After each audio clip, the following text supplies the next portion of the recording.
Welcome back to the show, Lily. Hi, Jess. So glad to be here. Woo, I'm so excited. Okay, so for those of you who are regular listeners, Lily was on a previous episode of the podcast and we talked about all things energy healing. And today we're going to do something a little bit different. So, Lily is actually going to interview me. I can't wait. So exciting. So we thought we'd try something new because we were just chatting after we recorded and Lily was like, by the way, like I've interviewed people before and if you ever want me to come on and interview you. And I was just like, wait, that feels really good for me. So let's do it. Yes. Oh my gosh. I can't wait. Okay. Well, I am going to hand you the reins. So Okay, great.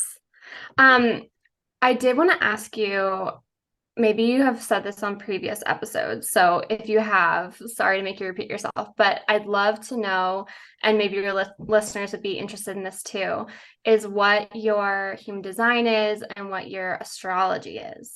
Oh, I love this question. I actually have never mentioned my astrology, but I've mentioned my human design a few times. So, okay, human design, I'm a 6'2" emotional authority manifesting generator. And then in astrology, my big three, I'm a Sagittarius sun, a Capricorn moon, and a Virgo rising. Okay, amazing. And do you know numerology? Do you know your life Yes, path? I'm a life path 22. Whoa. Yeah. I've like Special. recalculated that so many times because I'm like, Yeah, wait, is it actually 22? yeah. Oh my And gosh. it's 22. Yeah. So what is the 22? Like I'm unfamiliar with that. Okay, You know? so 22 is one of the master numbers, and it's basically so with each master number, there's like a number that's I don't know how to explain it, but it's like the base number, I guess. So the base number of 22 is 4, like life path 4. So basically, like I resonate strongly with life path 4 and have a lot of those qualities, but it's kind of like being a life path 4 on steroids because life path 4 is like the builder, I think it's called, the archetype or whatever. And then Okay. life path 22 is the master builder. And so there's Wow. it's like a big, when I first read it, I was like, whoa. I'm like, okay, hopefully I can live up to this. Yeah, I know what you mean. Oh my gosh. That's funny. My boyfriend's an 11 and like he's not really into this stuff, but I'm just like, "Oh my God, like you're here for such a big mission." My And he's boyfriend's like, an "What?" 11 too. No. Yes. Oh Yeah. my gosh. Hilarious. Wait, what life Okay, path are you? I'm a 3. Okay. Yeah. So 3 is like all about like self-expression and yeah. Love But that. okay, so tell me a little bit more about the 4 if you know. What I know is that fours are very good at basically bringing things to fruition. Like that builder archetype, like they're very good at thinking of ideas and having these visions and like bringing it to life. And they're very disciplined. They're very hardworking, um, which definitely resonates. And I'm sure there's more qualities, but I can't think of it off the top of my head. And I'm not like a numerology expert, um, but it's fun to like dabble in. So, Yeah. and then with like the Life Path 22, it's like the words that I read in the book that I have are like basically here to like build an empire. And I'm like, okay, and like make big changes in like society and stuff. Which is Wow. interesting because I have things that I've like thought of, but I'm like, I don't know how to go about that. Mhm. Um, but we'll see. I mean, that's stuff I feel like that's definitely why I'm on this spiritual journey and I'm just going with it and I'm trying to take it one step at a time. Yeah, yeah. Well, I think that's very Capricorn of you, taking it one step at a time. And yeah, I mean, obviously you're a force of nature. Clearly, you're powerful. And I would love to hear what, what some of these visions are that you have currently for that kind of like align with this 22 theme. Mhm. One that I have that is like really close to my heart that I don't know exactly how or what my role would be in it or what I'm going to do with it. It's just like this idea, or not really idea, I guess just this vision that I've had for us and like for the earth and for the collective is to somehow eradicate factory farming. And that I promote a lot. I used to, I went back to school for nutrition a few years back, and that's what I initially started my business in. And what I was most passionate about was regenerative agriculture and how to explain to people and basically educating people on what regenerative agriculture is and how they can, as consumers, support regenerative agricultural practices by buying meats that are pasture raised, grass fed, all the things, because it's something that unfortunately is, I mean, we don't have easy access to it as consumers, unfortunately, and it depends on where you live, honestly. And it is something that is becoming more well known, and we are getting a little bit more access to it, but we have so far to go in order to really make that the norm. And there's a lot of implications that go along with it that I haven't done like my exact research around, but it's kind of like, can regenerative agriculture meet the meat demands of our society? Because it takes a lot more manpower, it takes a lot more money. And so I've actually had like a whole conversation with my boyfriend around this, but it's like, you know, is that even realistic? And that's something that I've been curious about, but I haven't fully dove into yet. And I don't know, there's just something about it that like I'm so passionate about, and I think that it could be so beneficial for our society, and like we need it so badly because factory farming contributes so much to greenhouse gases and global warming. And so that's like a big factor, is like helping the earth, and then also helping the animals, and then also our health. So there's like three main things there. Because I think a lot of people that maybe don't have, just really don't care a lot about like where their meat comes from. It's like you don't really have to care about the animals, but it is a matter of caring about like the planet. And like we're obviously in a place where I think everybody by now knows the planet is declining, and we do have to do something about it. And so that's like my big vision slash things I've thought about, but I have not acted on it yet. So Wow. TBC on that.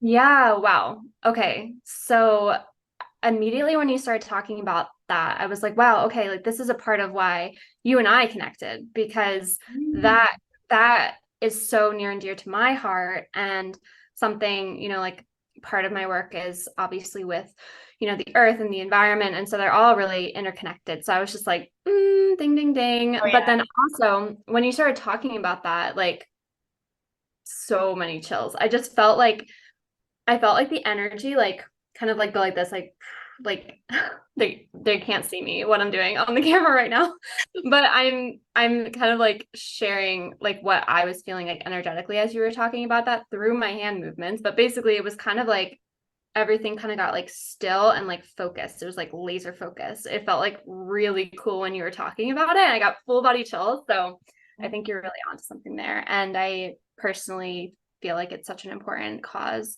for all of the reasons that you shared. I'm interested to hear. So, you said you started with your nutrition background and then you went into your business using your degree. Is that right? Okay, yeah. Okay, so let's move into that kind of idea about the nutrition piece and kind of why you ended up going that way into your business and then eventually why you pivoted or changed direction in your business to what it is today. Yeah. This is so fun. I never get to talk about this. Um, so I initially went back. I actually went to college. I did the whole university thing and I got my degree in public relations initially. I went and I worked in hotel management actually for about 3.5 years after college. And then when I found nutrition, sparked this fire in me and I was like so passionate about it. And I just started researching everything and then decided to go back to school for it. And basically, I just made the decision. I was like, I'm starting my career over. I found my passion, which is like, I think what everybody wants. And I found mine at 25. And I was like, fuck yeah, I'm going for it. And so for a little while after my degree, like after finishing school for nutrition, I went and I worked at a medical weight loss clinic. And I worked there for about a year. And I mean, honestly, I was miserable. It just wasn't aligned. And it did give me a lot of exposure though into, the weight loss industry specifically and into just like what people were struggling with because I was working one-on-one with a lot of people. And but what it was really missing was like the spiritual and the mindfulness aspect of health. Like it was very just like all focused on nutrition and that was it. And I was finding myself bringing all of these like meditation recommendations and mindfulness practices like into my coaching sessions with clients. And it was like coming from me, not from the company.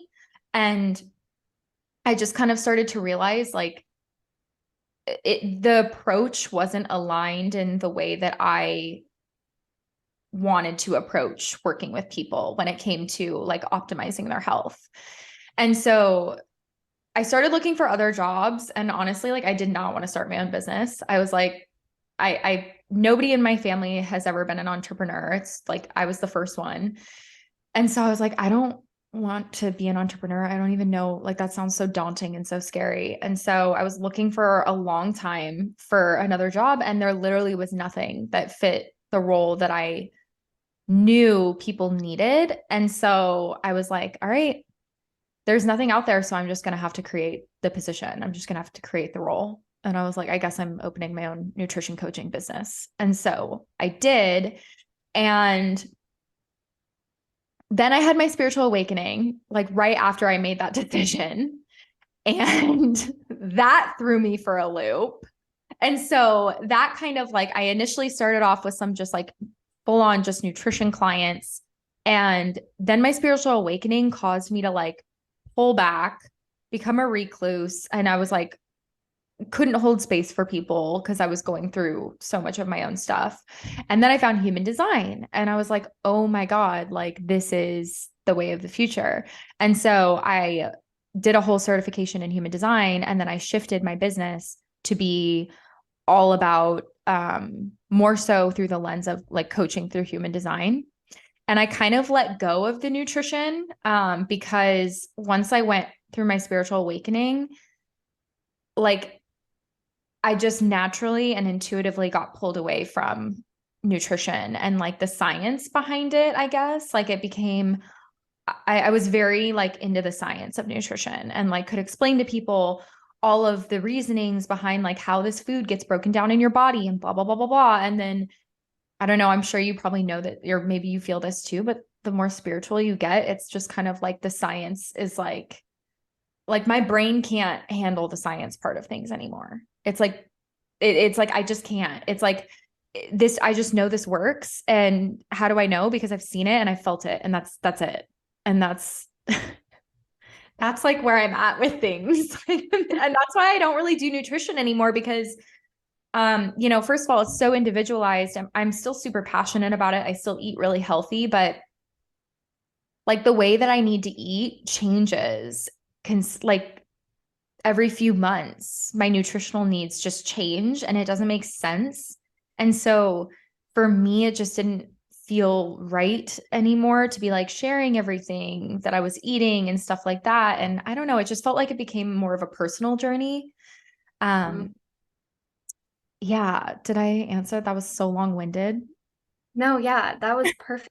And it really gave me like the whole journey, and so I'm wondering, I also had kind of a similar experience with nutrition. It's like almost like the more you try to make it fit into a box that makes sense Yeah. from, a nutritional perspective, the harder it is to just feel good, I have found.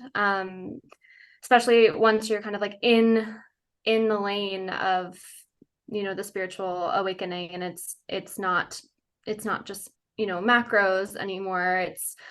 And even, it's not even just vitamins anymore. It's, the frequency of food, as we were talking about this before we even got on the recording. So I would love to hear like a little bit more about your nutrition. So you said that it changes like every couple of months. So what has that kind of been like for you? And do you feel really satisfied with your decision to really make it a personal journey? I would say yes, I do feel satisfied with it being more of a personal journey. I just because I feel like I don't have to like explain myself in the way that I eat. And I'm very much more so like I eat to fuel my body now. So before I would like really I would spend like a ton of time in the kitchen cooking and like making my meals look really appetizing and doing all this more gourmet stuff, which was actually really fun for me at first. But now I'm just like, I want to get in the kitchen and I want to get out of it. And like, I do still enjoy cooking, but again, it's more based on like necessity. And so, like, I don't ever want to take the time to like plate it and make it look nice. Sometimes I do just because it works out. And in that case, I'll like share it. But most of the time, what I'm eating is like, it doesn't look pretty. Yeah. Like, oops. I just said, wait. Um, but yeah, most of the time when I'm eating, like it doesn't look pretty. And I don't know, I just felt this pressure to like have it always look good, I guess. But Mhm. so it does feel better that it's a more personal journey because I feel like I'm not expending so much energy on that, on like, what are people going to think about this? And then like, am I going to have to explain this and all of that stuff? But in terms of things changing for me, so I go through phases where I like crave beef specifically. Like, I don't know, like, obviously, it's probably like a nutritional deficiency. I think it could also be related to my cycle, but I'll go through phases where it's kind of like more weeks at a time where I crave beef and I eat a ton of beef, like grass-fed beef sticks, or like I always make like a grass-fed like pot roast, usually like once a week. But then I go through some phases where like I can't eat meat at all. And it's very just like it doesn't make sense. And then all I want in that case are like smoothies that have like protein added to them. And like usually in those cases, when I don't want meat, I'm sourcing a lot of my protein from like clean plant-based protein powders in my smoothies and stuff because like I can feel that my body still needs protein, but it doesn't want meat. And I'm just like, okay. And it's the weirdest thing. Like it doesn't really make sense. It doesn't make sense. But I'm just like, okay, well, this is what I'm making and this is how I'm eating. And I'm just going with it. Like I'll have some days where all I eat are like smoothies. And then I have some days where all I eat is like meat and some veggies. Right. So it like shifts a lot, I would say. And I just like roll with it. I go based off of whatever I intuitively like feel and crave. Um, and I mean, with frequency work, it's like we need a lot of electrolytes and stuff to replenish us. And like the past 2 days, I have just been like dousing everything I eat in salt, an unhealthy amount. I mean, like you would think it's an unhealthy amount of salt because I Yeah. also use like a healthy, sea salt. So it's good for you. And that's also a myth, by the way, that a lot of people think salt's bad for you. It's not. It's just the type of salt you use, just for anyone listening. But I've just been like salting the shit out of anything. Like I made myself a little breakfast taco this morning and I put so much salt on it. And I'm just like, if anybody saw me doing this right now, they would be like, are you okay? But like my taste buds are like, yes, give us more salt. Yeah. I just know it's because I've been doing more frequency work and stuff like that. So I'm like, okay, my body just needs the electrolyte, rebalance. But yeah, so it Right. just goes in and out. It's just so unpredictable. And it feels better for me to feel like I can just do whatever I want with my eating and not have to like explain myself, I guess. Right.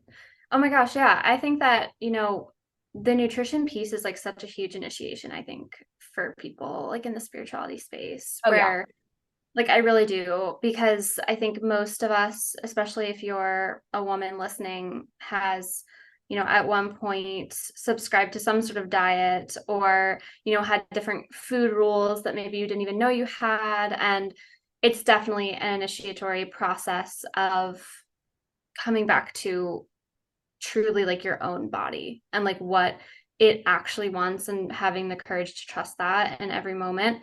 And yeah, like you said, like not have to explain yourself. And, you know, that's I see myself like in that story so much as well. And yeah, I love everything that you said around just really being intuitive with your cycle. Even like I also have found that like the only rhythm that really like makes sense for me is following like the phases of my cycle and like what do I want in each phase. Like being really intuitive with that has been helpful for me as well. So hopefully, for anyone listening, permission granted, for doing your thing and, allowing it to be what it is and be okay. I am curious about, your business. So you said you transitioned from nutrition to human design, and then kind of where did it go from there? So with the human design thing, and yeah, I'm just going to be totally candid on this because I still love human design. Like, I think it's a beautiful tool that we can use, alongside astrology and, numerology, like all that we were just talking about. But the way in which I felt like I was practicing it, it felt like I was just regurgitating information and I wasn't actually like embodying it. And my business just wasn't, it felt really hard. Like it felt really hard for me to get clients. Like it felt really hard for me to like get anything going. And it just felt like a lot of work. And after a few months of that, I kind of just, or about 6 months or so, I was so burnt out because I was like overworking myself and I was approaching it from a way that like did not feel aligned for me, which is ironic because the whole point of human design is to like help you operate energetically in alignment. And I was not doing that. I was coming from a place where I was, it was almost like it felt like desperation, where I was like, I just have to provide for myself because at that point I took my business full time. And I was like, I have to provide for myself. I have to make money. Like I have to keep pushing, go, go, go. And it just was so unaligned and it felt so hard. Mm. And I had just this moment. I mean, it was honestly like when I met my boyfriend now, my current partner, he kind of like it's like he came into my life like so unexpectedly and he has been like a mirror for me in a lot of ways and he basically helped me. I just had like a huge breakdown to him at one point and I was just like I can't like I this doesn't feel good anymore. Like this doesn't feel right and I'm tired and like I don't want to do this anymore and I started to become really resentful toward my business and just like toward everything, just life in general. Like I wasn't happy. And so I made the decision last year. I was like, I need to pull back. Like I need to take a break and I need to regroup and I need to see what it is that how I want to move forward, basically. Um, and so I was very fortunate that I was able to like take some time off and basically in that time, and I'm honestly still recovering, and this was like mid last year, my nervous system was so shot that I just like couldn't, I just needed to rest. And luckily I was like able to do that. And my boyfriend was like really supportive of me doing that and like really nurturing and made me feel really safe and held and everything. And throughout that process, I was just like, I don't want to do this anymore. And so I was like, I think I just need to let her go. I just need to let my business go because the big thing for me was it didn't feel like I think with human design in general, there's so many more practitioners like coming out with human design, which I think is great. But you can feel the energy behind it if it's like really truly embodied human design, or if it's like what I was doing, where it's like just information just kind of being like repeated. And that's where Yeah. I think is like the discrepancy right now with human design is I think that there's just a lot of people that are doing like what I was doing because like I don't know. They don't know what else to do. That's where I was at. Like, I was like, I don't know what else to do with this. And now I'm kind of just like, I'm just going to live according to my human design and see how that goes for me. And, it's very 6'2" because that's, my profile. And I'm just like, I'll just share what I learn through, more authentically. I feel like just share what my process has been. And then it was actually through like learning more about my human design that I decided to start a podcast. And so that was the thing that I was like, that was genuinely what was lighting me up. I was like, I want to start a podcast. Like, and I had been wanting to for actually quite some time. And so last year I finally did after I had let my business go and I kind of like recuperated a little bit. I was like, all right, I'm coming back out, but this time I'm doing it totally different. And all I want to focus on is my podcast. And so here we are. Mhm.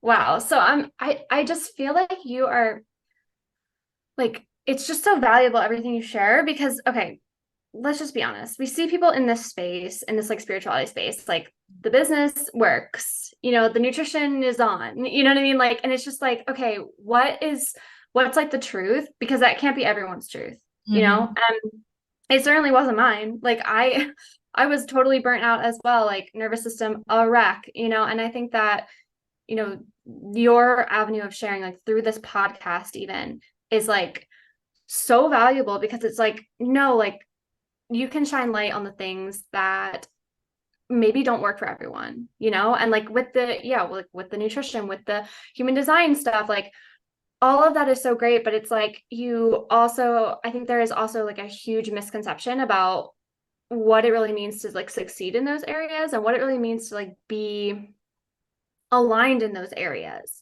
because like anyone can share human design, but like honestly, I was doing like I did a couple of readings for clients and I was like, this is not aligned. Like I feel like I'm regurgitating information. I don't feel like this is like, yes, I'm happy to share like my embodied knowledge about what it means to be a 3-5, like I can give you that till the cows come home. But I don't have the personal experience to, show you in depth what it means to live your design. And something I admire so much about you is like your ability to be like, okay, this isn't working. I'm not going to keep going in this direction. Like I'm going to be adaptable and flexible and I'm going to change paths. And I feel like it's really cool too, because like in this first part of your 6, like you're a 3. Are you still a 3? Are you No, no. So I was actually going to bring that up. I'm technically on the roof now. okay? Okay. Okay. Yeah. So that makes sense too. Yeah, it Um, makes so much sense. Especially with the like, okay, so for people listening, we're talking about like the profiles in human design, and there's like 6 total numbers, and all of us have a unique profile makeup. And so I have the number 6 in my profile, and there's like 3 life phases to the 6. So the first life phase is like the first 30 years of your life. It's meant to be like very trial and error. You're very like in the thick of things. Like you're just trying hats on, seeing what works, which is also aligned with the 3 line, which is part of what Lily's profile is. And then the middle phase of life, which is like age 30 to 50, is when it's called like going on the roof. And so I'm still learning exactly what it is through my own process, but a lot of it is like honestly retreating and taking like steps back and being like, a lot more like conserving your energy for like things that actually feel aligned. And honestly, I really do feel like a part of it is like the privacy piece. Like I've been noticing that like I used to share so much, especially on social media with, my business and stuff, but now I'm like feeling like a lot of things are more sacred to me and I'm like I don't need to share every single thing for people to, you know, want to listen to my podcast and stuff like that. And that's been something that I've actually really been like stepping into because I'm like, my mind tells me, oh, I should be sharing more. And then I'm like, it doesn't feel good. I'm like, no, I'm going to share when I feel authentically like it feels good for me to share, which I do feel like definitely, definitely goes hand in hand, I think, with like kind of going on the roof in human Yeah. speak, I'd say. Yeah. Yeah. And I'm Yeah. a lot more cautious when I like before I would just try things and I would just like go in, but now I'm like a lot more like, okay, let me feel into this. Let me use my emotional authority like to actually like think about, do I want to go this route? Like it's something like I make myself think on things a lot longer than I used to. Mhm.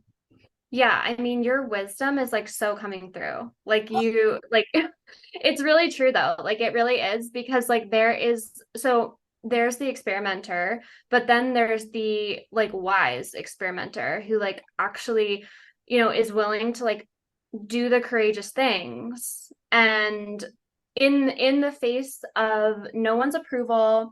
I think what's really hard about even stopping or like pulling back from a business is that there's like it's like okay, you have all this engagement in this medium that feels very like quick, fast paced, like there's a lot of engagement, and then when you stop it's just like you that's it. Like there's you in the space, and like I feel that some people may even want to continue their business just out of fear of that space, of that self with space. And I think it's such a tribute to how like courageous you have been like in your own journey, but also like you know your ability to really like be with yourself and like be committed to like your spiritual path, which is the true spiritual path, like in my opinion, is so much different than anything that anyone can see externally. Like it's really about your commitment to self. So let's talk a little bit about your spirituality and like how that has like opened up for you and what that has really like brought you to. Like give me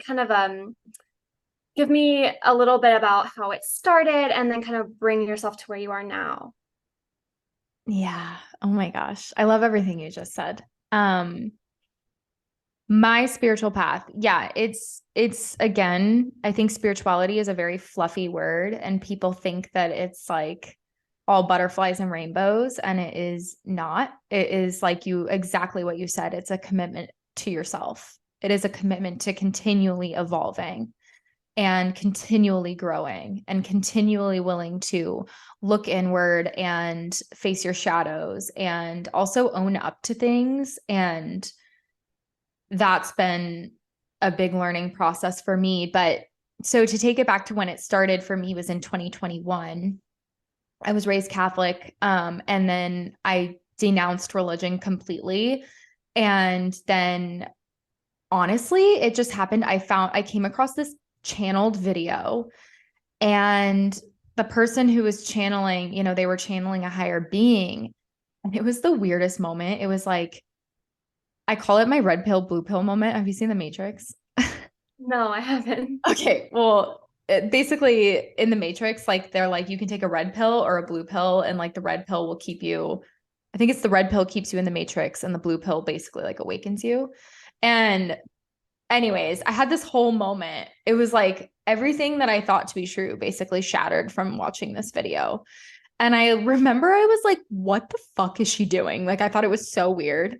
But the frequency, I could like feel the frequency of the message and then I could feel the resonance like in my soul. Like it was so crazy. It was like I was like wanting to look away and like press stop, but literally my soul like would not let me. It was the Wow. weirdest. It was the weirdest moment. It was like I didn't have control over like my human body. Oh Yeah, my.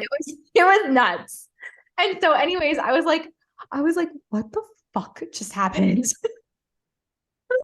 And that's when I went down like the whole path, and I ended up finding an energy healer to work with one-on-one for a good 3 months.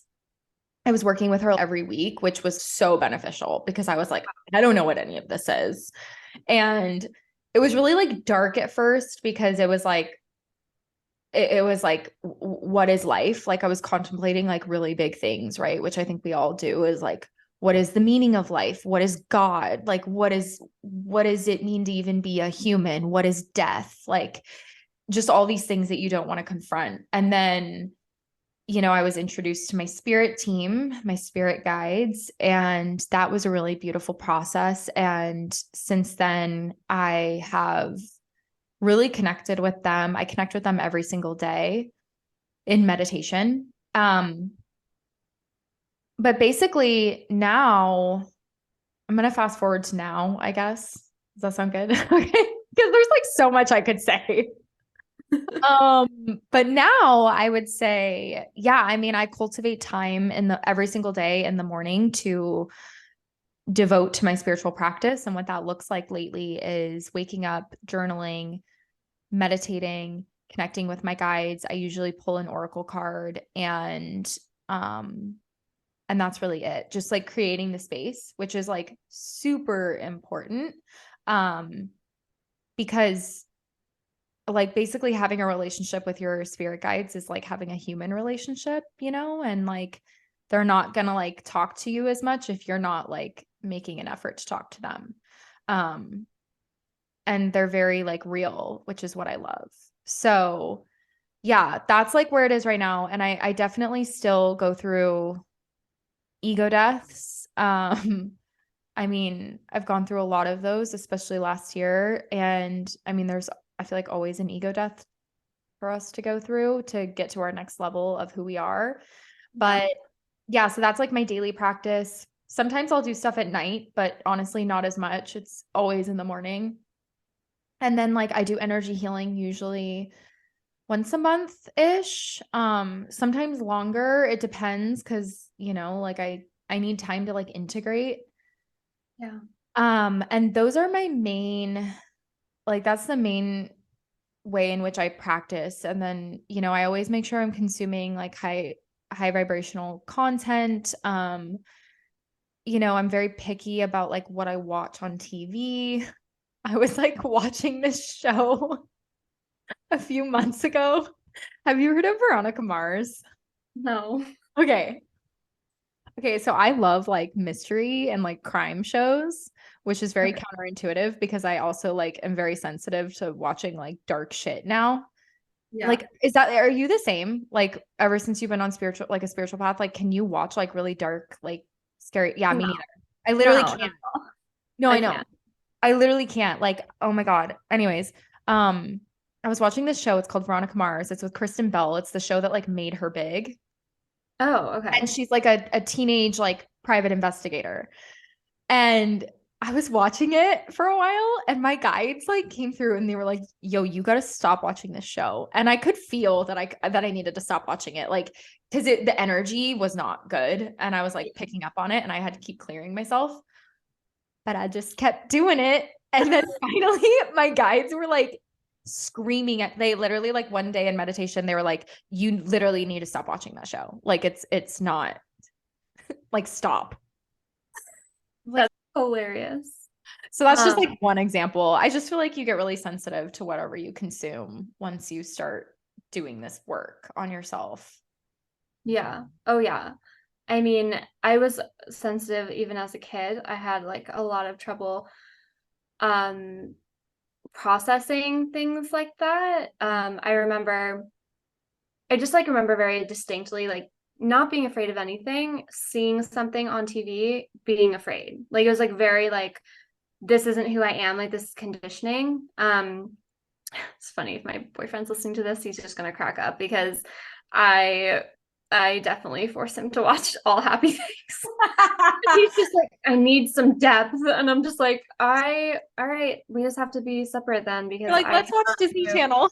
yeah, like I can Disney do Plus. Disney movies, I can do dramas, I cannot do horror, I cannot do Any kind of like anything creepy, it's just Same. no. It's just a hard no, and that's what it is. And it's not going to change for me, and that's just the reality. So I've accepted it.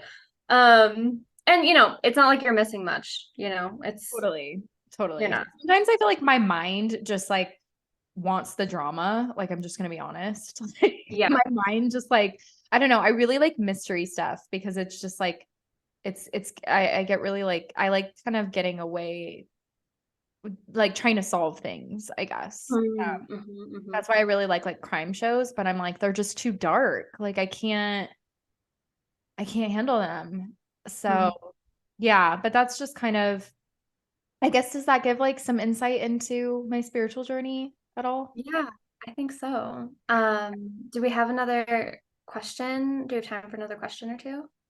Or are we at Oh time? yeah, we're good. We're Yes, perfect. oh yeah, Okay, we're so good. what I wanted to know, so I think for your listeners who are probably, maybe they're deep on their spiritual path, but maybe they're at the beginning.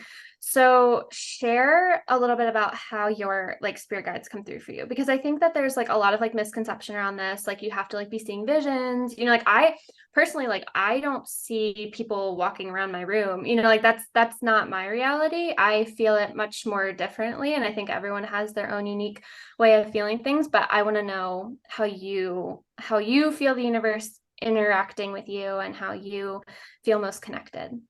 Yes, I love this question. Because yeah, it is very individual for everyone. And for me, honestly, it's very subtle. And I think that that's the biggest thing, is that I've learned to trust it. Because for me, so I'm always sitting in meditation, when I'm consciously connecting to my guides. And usually I'll ask them like some questions and they'll come through to me. It's just like it sounds like my own thoughts. And basically like they just put the information in my head and it's like given to me in my own voice. So Mhm. it just feels like I'm thinking. However, I can feel it viscerally in my brain. And that's become more potent for me as I've gotten more devoted to connecting to them and like stepping into, you know, I guess like really, really like stepping into connecting with them. Because at first I didn't connect with them every single day, but it's like, usually it depends on who I call forward, but like for instance, every time I call Archangel Michael forward, I feel him so viscerally in my hands and then like tingling in my hands. And then like in my like frontal lobe, I feel him. So what Mhm. it feels like is it's just like this like tingling in my brain. Wow. But I find that the brain thing I feel with more than just him. I haven't like identified my guides yet. Like they haven't, some people are like, yeah, I have like 9 spirit guides and I don't know how many guides are on my team. Like they haven't like told me that. Um, Mhm. and they haven't like identified themselves as like this is like my name or whatever. I heard it kind of takes a long time for them to do that, but I also haven't really asked because I just don't feel like I need to know. Like I just know that they're there and I know that they're all helping me and they're going to come forward when they need to. Yeah. But yeah, it's a very like feels like I'm talking to myself, which is why before I was like, okay, how do I know that this isn't just like my mind talking to me? And then the brain thing, which is a little newer for me, is like feeling the tingling in my brain. Sometimes it shows up as a pressure in my brain, but it doesn't like hurt. It's just like it's like I know that it's like divine consciousness. I know that it's like the divine connecting through to me. But it has gotten more visceral. But yeah, I don't see any visions. I don't see like actual entities or anything like that. I know that some people do, but again, it's just dependent on like how they want to communicate with you, really. Right. So different Yeah. for everyone. Yeah, it really is. Like, and I think something that's like challenging, at least it was like for me, and continues to be at different points of like my own journey, where it's like wanting it to be different, or like wanting it to come through in a different way, or like wanting it to be clearer, or wanting it to come in at your own time, the timing, Yes. like now. All of those things I think are super normal. I'm like hearing ringing in my ears right now. Oh yeah. It's like this important. Where it's like, yeah, all of these can be normal frustrations to have.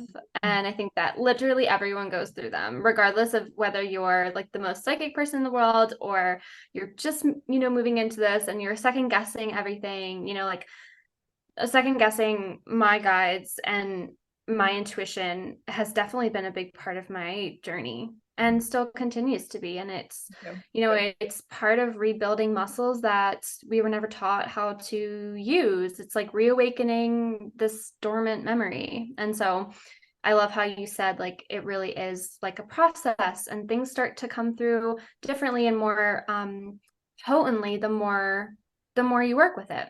Yes. And I have found that to happen in myself as well. You also said that this was kind of like in our like personal like off session talks, but you've said that you're really connected to nature, and I wonder how that kind of shows up in your spiritual practice, and if you have any kind of suggestions for the audience in terms of how to, maybe connect more with their intuition through nature or even through food, which is another kind of, you know, um, focus in terms of like your like where your energy likes to be, I feel like. Yes, yes, yes. Okay.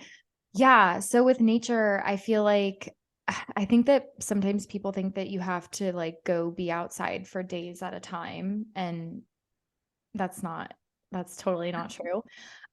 So for like, it's funny because I love nature, but I hate being dirty. Like, I hate being dirty. Um, Hmm. and so I don't know what that is, but I've just like honored it. And so for me, what I do every single morning when I'm meditating and when I'm creating that space to connect, through my spiritual practice, I open a window and I make sure before I like call in my guides, all I do is I listen to like nature. I listen to the birds. I listen to like if it's raining. Um, and but I like really listen. Like I don't just like hear it. I sit with it and I like immerse myself in it. And I kind of like remind myself that like I am nature as well. Like we're all one, right? It's that oneness. And so I just sit with it for a little while and I really love like when the birds are chirping and stuff. Or I also love when it's raining because I can just like connect with that. Um that's honestly the main way that I connect with nature. Like I don't go outside and like roll in the dirt. Like that's just not my thing. And then also I have houseplants and I make it a point. It's 333 here right now, by the way. Just saying.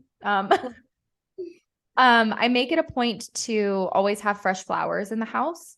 So I buy fresh flowers like every single week almost, or every 2 weeks because I need that like connection to nature and I like to bring it inside. And so I have a lot of houseplants and then like I go for walks like 2 to 3 times a day. And honestly, I would love to get more into nature, but that's like the reality of where I'm at with it.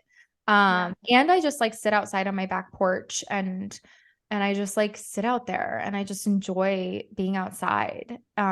It's so peaceful. Like it really is. The more that you can like somehow bring nature in even into your house if you can't get outside a lot, it Yes. it's so grounding.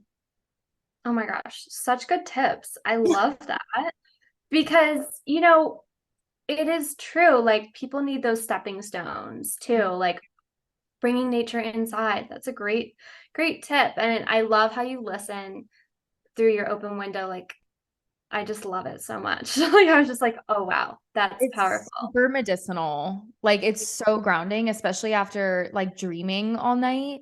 It's like Yeah. it's like okay, I'm back on earth. Like I'm connecting with the earth. I'm like grounding into my body Yeah. again.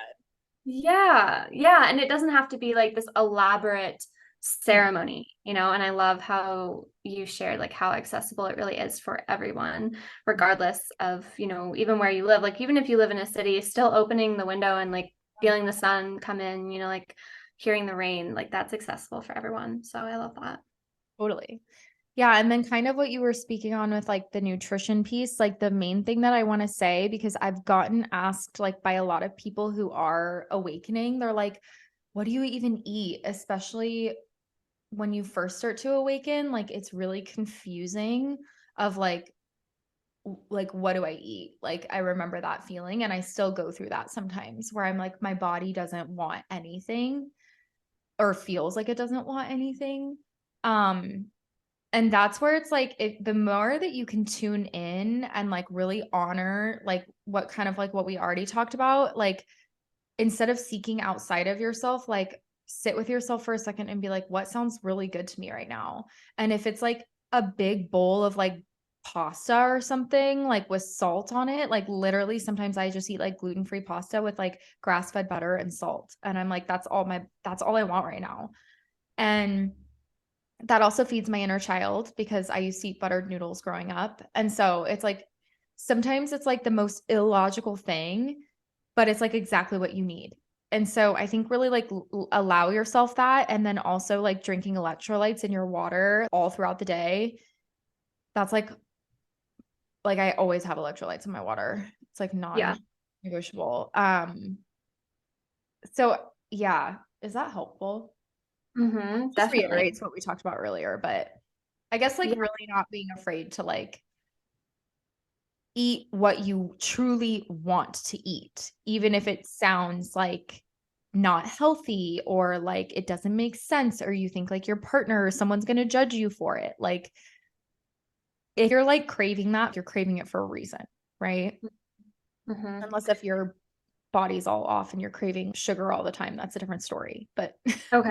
Yeah, yeah. Yeah. So like for people who are generally eating a whole foods based diet, who are like aware of, eating whole foods versus packaged foods, like things like that. Like I wonder if you think that there needs to be like some sort of like foundation in order to like really follow your intuition with food, or if it doesn't really matter. Like say like someone's eating the standard American diet like day in day out and have like very limited like whole foods. Would you say that there's like kind of like a titration process where like once you kind of transition to whole foods for a little bit, then there's this point of like, okay, like now that I have this foundation, now I can really trust my intuition. Like even if I want a cheeseburger, like I know that it's coming from a true place versus like a dysregulated place. Like I wonder what your thoughts are on that. yeah, I'm like feeling into it. Um, it's very individualized, I will say. And especially if you are transitioning or you're starting to transition to like a whole foods based diet or cleaning up your diet in general, you may find that you're hungrier, but it's important to eat nutrient dense foods, I guess. And so I always recommend people focusing on like clean proteins, healthy fats, and obviously like vegetables and healthy carbohydrates and stuff. But I think the point of okay, I'm trying to like answer your question in a way that I think the point of like knowing that you can trust yourself is when, let's say, the craving or the food that you want to eat is coming from a place of enjoyment. Like you're like, oh, I just want to enjoy this, or like, this is just really what I feel like I need right now. But it's not desperation of like, oh, I just like, I have to have this cookie or I have to have this cheeseburger. Um, because ultimately, like, your body communicates with you. Like, cravings are a way for our body to communicate with us. And there's Yeah. different types of cravings. And so a true physiological craving will usually show up like your body's not going to crave a cookie naturally unless if your blood sugar is super super low and it needs to be spiked like really quick. hmm So like if you go like an entire day without eating and then 3 p.m. rolls around and you're craving mad sugar, it's like, yeah, that's a genuine physiological craving because your body literally, your blood sugar is like shot and it needs something, it needs a simple sugar. Doesn't even matter what it is at that point to get it up. I mean, usually I'd recommend people to do like a whole fruit juice over like a cookie because, it's just healthier. But then it gets into whereas if you're craving like cookies and stuff all the time, like unhealthy things all the time, there's something underneath that. So that's something to look into because your body isn't naturally going to want man-made foods. Like cookies Right. are man-made foods and your body isn't naturally going to want that. So that's something to think about. And it's actually a really good point of reference of like, okay, what is this craving telling me? I will say that on a spiritual journey, I get to a point where I eat for my inner child quite a bit. And Mhm. that's a little bit different where I try, like, if I'm like, oh, I just really want something comforting right now, I try to create like a healthier alternative to things that I grew up eating, which is like what I mentioned, like the pasta. I find a really healthy gluten-free pasta. But do I eat it all the time? No, I eat it, when I'm feeling like my inner child needs that. Yeah. Oh yeah. I love that. I love what you said about the humans generally will not constantly crave man-made food unless there is something underneath that, and like that's powerful, and I have found that to be true. Like, yes, every once in a while I'll want something that, like, yeah, like feeding my inner child, or like I'll really want a grilled cheese and tomato soup, and there's nothing wrong with that. But at the same time, like, I couldn't imagine wanting that every single day. I just wouldn't, like I just wouldn't. And like my body would just tell me.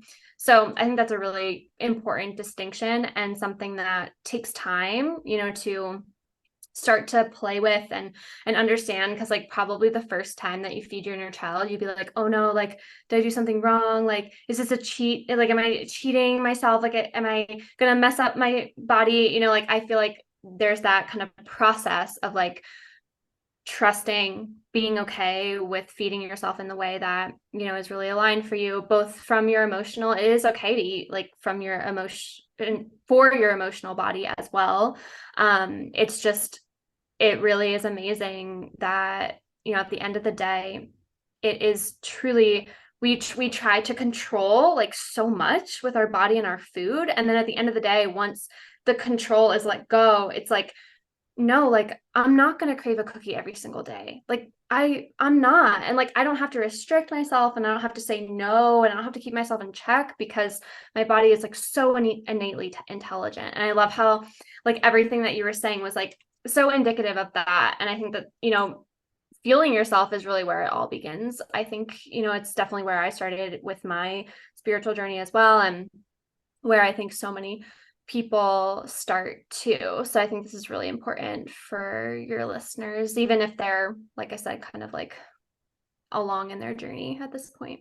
Definitely. And I think it's like the whole eating healthy can sound really intimidating. And I fell into the needing to be perfect with it. And what I will say is like, first of all, when you do make the transition and you give your body like a month, 2 months to like adapt to just even introducing healthier whole foods into your diet, like the cravings for the unhealthy stuff naturally start to go away. And if they don't, then usually, I mean, not for everyone, but if they don't, then usually that's like an emotional component. And that's like something needs to be looked at there, right? Like there's more there than just like the physiological. Um, Again, that's not for everybody, but, and then it's like falling into the trap of like perfectionism with it is like, and we are here to like, part of the beauty of being human is that we can taste food and we can eat it. And like Yeah. truly, like I think about the movie. Have you seen the movie Soul? The Disney Yeah. movie? You know how like they when the soul, the one that was fighting coming down to earth for so long, and then she comes down and she tastes pizza for the first time. Yeah. It's this like moment for me that I realized like, holy shit, that's like real. Like, Yeah. like we as humans, like we actually get these indulgences, and we have these five senses for a reason. Like we're meant to Mhm. use them. We're meant to indulge in them. We're meant to live with them. And that's really where it's like you are meant to love and eat food that feels yummy and good to you. And the more that you like being healthy doesn't have to be boring. Like it can be super yummy. And I think it's just like our standards of what healthy is. It's like it's very individual. And so I would just encourage everyone to like make your own definition of it. That's where like I don't subscribe to diets. Like I don't think anyone should really subscribe to diets unless if they're working with a practitioner on like a chronic illness or something. But for the general human, it's like eat what you want and don't define it in a way that like you need to be keto or paleo or whatever. Eat what feels good for your body, which again, it's a trial and error process. And it's just Yeah. like, yeah. So, Yeah. No, it's like, what does it mean to be human? Like, what does it mean to have a really good meal? And mm, like, I don't think that we're meant to deny ourselves of that. Like, there's something so powerful about, like, even like being a woman, especially, and like being an embodied woman and like knowing what it feels like to feed yourself well. mhm, Like, like that feels good, like it feels grounded, it feels, central, like it feels like, your energy is kind of like within, there's the worthiness piece of all of it, and it's just like, yeah, like it's just that like sacral yes, for me at least. But I think we have a little bit more time, so I'd love to just like wrap up with one question for you about like the quality of your food. So we talked a little bit in the beginning about, the factory farming, and I'd love to hear more from you about like what that really means to you in terms of like your daily choices, and just illuminating this topic more, because I think that a lot of people don't really know or aren't aware of the true impact that this issue in humanity generally just has on, as you mentioned, the planet, on our health, on our frequency. And if there's any suggestions that you have in terms of helping people to connect with their food in this kind of deeper way, I think that would be a great thing to wrap up with. yeah. Oh, I love this question. So it's nuanced, and I'll go into that a little bit, but the number one thing, because obviously, there are certain foods that are going to cost a little bit more to, I guess eat healthier or get them from better sources. And really the main foods that are a little bit like tend to be a little pricier are when it comes to meat, because meat, when you buy it regeneratively rate, when it comes from regenerative agriculture, which basically means like the farmers are farming the animals in a way that is very beneficial for the earth. Like they're usually out in the pasture, like they can eat and they can like literally like poop out on the grass, which is like really good for the earth. Yeah. So that's why it's regenerative. Like it's like beneficial to the earth. It helps the earth regenerate itself. And then it's really good for the animal because the animal is like out happy on a pasture and not confined in a cage. And so something that I learned is, through nutrition school is like there are so many hormones that get basically absorbed into the meat of these animals. And um you can absorb those hormones into your body as well.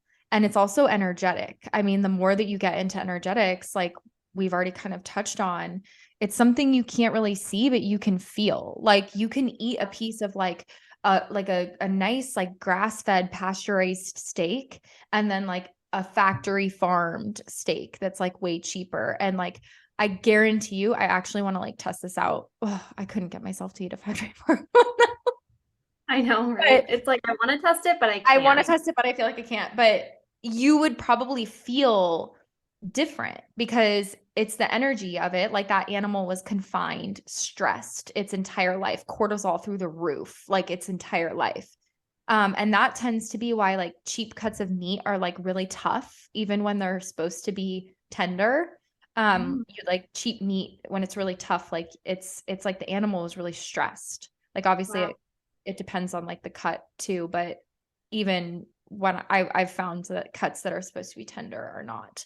Like Mm, you can literally taste it in the texture, like yeah. hands down. It's like for meat and chicken, especially like beef and chicken. And so I would say the number one thing, if you can, is focus on um, if you're a meat eater, like trying to find meats that are um, regeneratively raised, which again, I would look for 100% grass fed if you can. Great places for that are like Whole Foods and Sprouts are the number one places. But then also like Butcher Box is like a subscription service if you want to look into that. And again, it's a little more pricey, but it's like you pick and choose as a consumer. And I encourage anyone listening to like start their journey in a way that feels resonant to them. Because for me, like my non-negotiable is high quality meat and wild caught fish. And I know I'm going to spend a little bit more money there, right? So then I bargain a little bit more on like fruits and veggies. I always buy organic when I can, but realistically, I follow like the Dirty Dozen and Clean 15. And Yeah. basically, what that is like the environmental working group. Every year they establish like there's a Dirty Dozen um, of produce, which you always want to buy organic because like the dirty part of it is like they're super sprayed with herbicides and pesticides. And then the clean 15 are things that you can buy non-organic that don't have a lot of herbicides and stuff. So I actually do follow that. I mean, I try to buy organic at all times if I can, but like sometimes I do just buy non-organic produce if I know it's on the clean 15. And you can literally just Google that, like Dirty Dozen, Clean 15, you'll find it, it'll show up.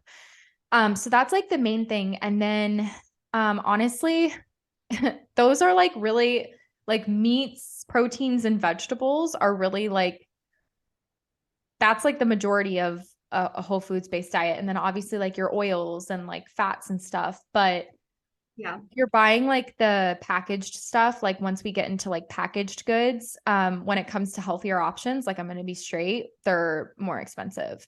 And do I purchase them? Yes, because I prefer brands that are higher quality. But again, I think you have to pick and choose and you have to basically decide as a consumer, like, what is more important to me? And what can I make work within my budget? And so I think Mhm. that's a really good place to start. And it's again something it might take a little bit of time to like get into a groove with it. Like it took me a few years to get into a groove with it, but now I know. I go into the grocery store and I just know what I buy, what I don't bargain on and what I do bargain on. And what my values with that are going to look like are going to be different than somebody else's, but I would encourage people, especially on the meats, just because as consumers, like we vote with our dollars and like the more demand there is for these regenerative practices, it's going to keep these farmers in business because the farmers, they're not funded by the banks and the government and the banks fund factory farming. So it's like a whole thing that we need to unravel and it's going to take time, but yeah, that's my spiel on that. Oh my gosh, I love it. And I love those tips, Dirty Dozen Clean 15, like Yeah. that's so easy to find. I was traveling and I didn't have a choice. Like I had to get some fruit. Like I need fruit in my diet. And especially when I'm traveling, like I crave that like hydrating, like that sugar from fruits and it's hydrating. And I was like, all right, I really want berries. Like, I just really wanted berries. And there was no organic options. And, berries are one of the ones that you pretty much want to buy organic. I don't know if that's a fact for like all berries, but that's kind of like a rule I go by. Yeah.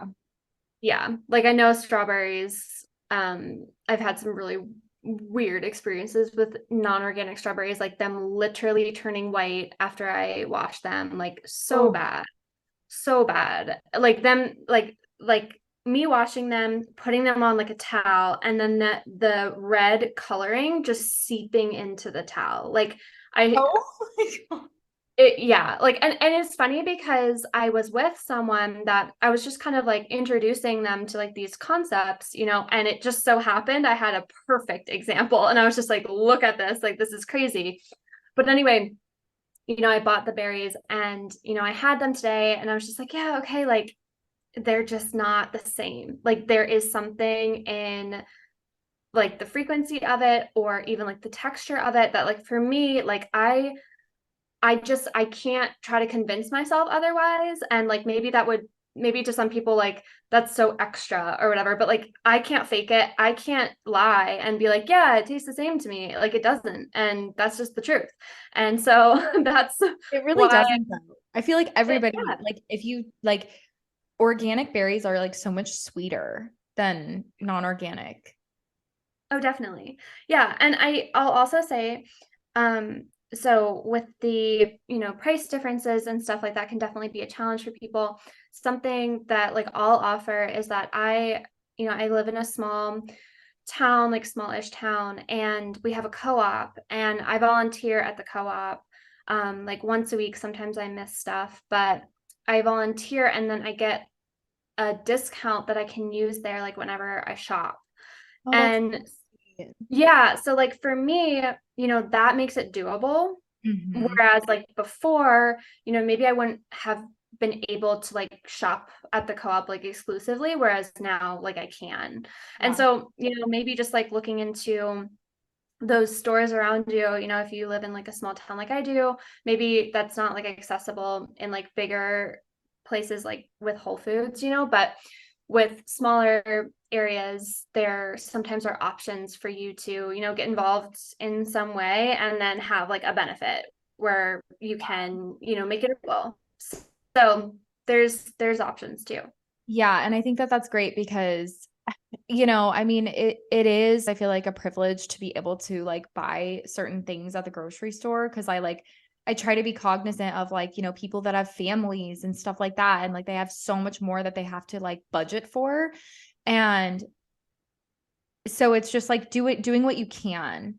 And also I know that like you can also Google like local butchers and stuff and see if like there's butchers that have like healthier practices and stuff like that. And like they can always like cut you deals and stuff for like larger amounts of meat that like you can freeze and stuff for your family. So there's different ways, and like what you said is such a great, thing for people to look into too. There's different things that you can do. I would say it's just going to take a little bit more like effort to kind of like figure out, what are the best options for where you live, Yeah. and really figuring that out and getting into a groove with it, and just knowing that like you don't have to make such drastic changes all right away. Like let it be gradual. Um because the shift initially to eating super healthy can be super expensive, but then once you get into your groove, like you figure out your budget and you make it work. Yeah. Yeah, and I mean, it's not supposed to be like a stressor. It's supposed Yeah. to, make you feel better and make you feel Yeah. like excited about what you're eating and feel like you have, a connection to the food more so. And so I Oh, think, oh yeah, what I was gonna say yeah, really quickly, I was gonna say whenever I eat meat, um, this probably isn't gonna resonate for everybody, but this is just true to my process right now. I literally like touch the meat, like the raw meat, and I like thank the soul for its sacrifice, basically. And I just like show gratitude for it. This is something that I do very quietly, and I just do it. It's just like something that I do, I don't know, internally, and it just makes me feel so much more like, I don't know, like connected in a way that feels like just thanking the animal for its sacrifice. Because, there's so many different viewpoints on animals, and I personally have never been vegan, and I do believe that like animals can serve us in a way to like nourish us. But we don't have to be obviously so cruel to them. And so I don't know, that's just my way of like being like, I'm so grateful for, you know, the fact that this animal was sacrificed to nourish me. And that's like an energy exchange in and of itself. Um, and I I feel like it makes you just more appreciate your food more. Yeah, because it's not a mindless thing. Yeah, Mhm. I was a vegetarian when I was young because I just couldn't like bring myself to eat any meat. Yeah.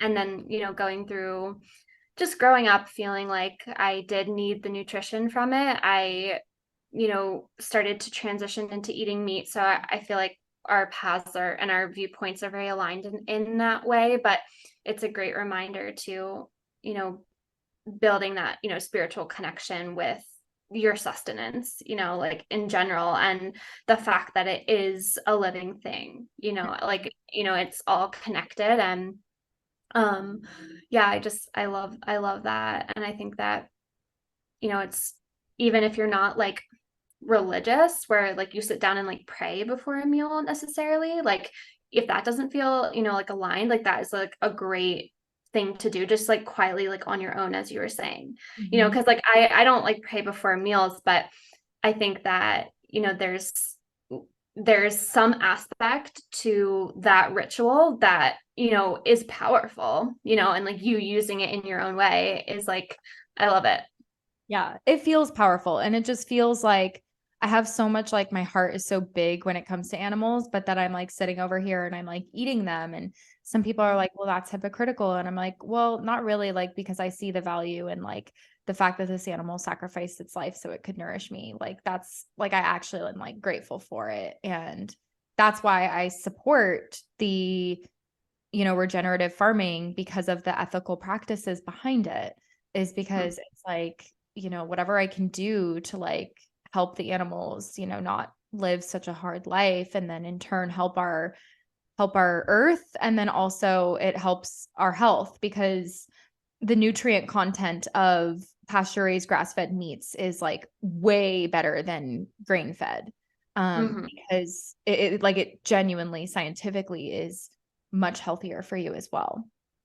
So it's just a matter of like the accessibility again, like going back to my vision that I talked about in the very beginning, is like I also would love to like make it more accessible. Like if I were to ever act on that, is like making it more accessible to like low income communities, and like how can we make this more realistic? Like how can we make this so like low income communities don't have to, eat fast food all the time and stuff like that. So there's a lot of work that needs to be done in the food industry, and um I mean, we're on the path, but it does start with like being a consumer, and like you have a lot more power than you think. Mm. Oh yeah, powerful. I love it. Thank you so much for answering these questions. Oh my gosh, I feel like I got to know you so much better. I feel like your listeners are going to say the same thing, and everyone's just going to be like floored by all the wisdom that you shared. I just know it. Thank you so much for like coming on and doing this, and for giving me this opportunity to speak on that. I haven't gotten to speak on nutrition in quite some time, and my fire is still there with it. So you just asked I all the feel right like questions. I feel like it was definitely a part of your path for a reason. Oh yeah. Like you definitely like tailored it now to something that is like so like so rooted and like feels so important collectively. Like this is such a huge collective issue. I just can't wait to see how it starts to manifest. We'll see. We'll see. Okay. Well, thank you so much, Lily, for coming on. And we'll see what listeners think, but because I'm probably going to have you on again. Yes, I would love to. Again and I'm again. just, yes, yes. All right, Lily, until next time.